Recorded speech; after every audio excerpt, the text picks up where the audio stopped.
Dans un petit village rural appelé Trois Coins, les champs verdoyants baignés de soleil et les oiseaux chantant créaient une atmosphère paisible. Mais sous une vieille chaumière, vivaient 3 souris espiègles menant une vie qu'on ne pouvait décrire que comme chaotique. Le chef officieux du trio s'appelait Rémi, une souris maigre mais très intelligente. Son premier compagnon, Bibo, était passionné par la nourriture plus que tout au monde, tandis que Jojo, le troisième, était connu pour sa capacité à s'infiltrer n'importe où.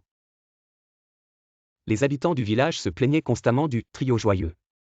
Une fois, ils avaient volé le gâteau de mariage de la fille du maire, laissant un mot disant « délicieux, merci ».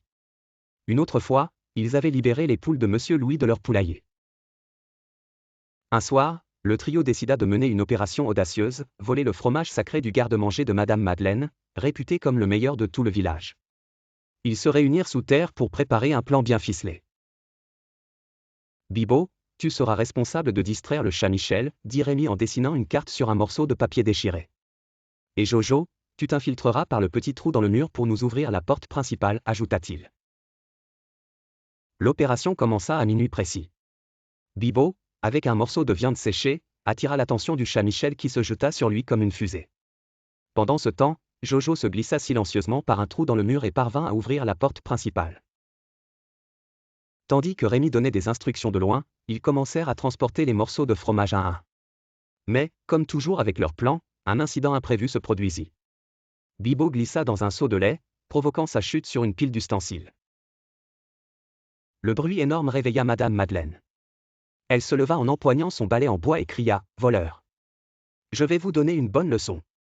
Le trio s'enfuit dans toutes les directions. Bibo, trempé de lait, glissa à nouveau et heurta Jojo. Ils tombèrent ensemble dans un tas de sacs de farine. Quand ils en sortirent, ils ressemblaient à 2 petits fantômes. Pendant ce temps, Rémi sauta par une petite fenêtre en portant le plus gros morceau de fromage. Mais juste au moment où il allait s'échapper, le chat Michel apparut devant lui, le fixant avec des yeux pleins de malice. « Allons, Michel, sois gentil » murmura Rémi en reculant lentement. Mais avant que le chat ne l'attaque, Bibo et Jojo surgirent de nulle part et renversèrent un sac de farine sur la tête de Michel. Le trio profita de l'occasion pour s'enfuir rapidement dans leur terrier sous la chaumière. Ils s'assirent dans leur terrier, reprenant leur souffle. Rémi regarda le fromage qu'ils avaient réussi à voler et dit « C'était peut-être la mission la plus folle de toutes. » « Mais la plus délicieuse, » répondit Bibo en croquant un morceau de fromage. Depuis ce jour, les aventures du trio devinrent la conversation favorite des habitants du village. Et malgré toutes les plaintes, les villageois ne purent s'empêcher de rire de leur farce, se demandant toujours quelle serait leur prochaine aventure.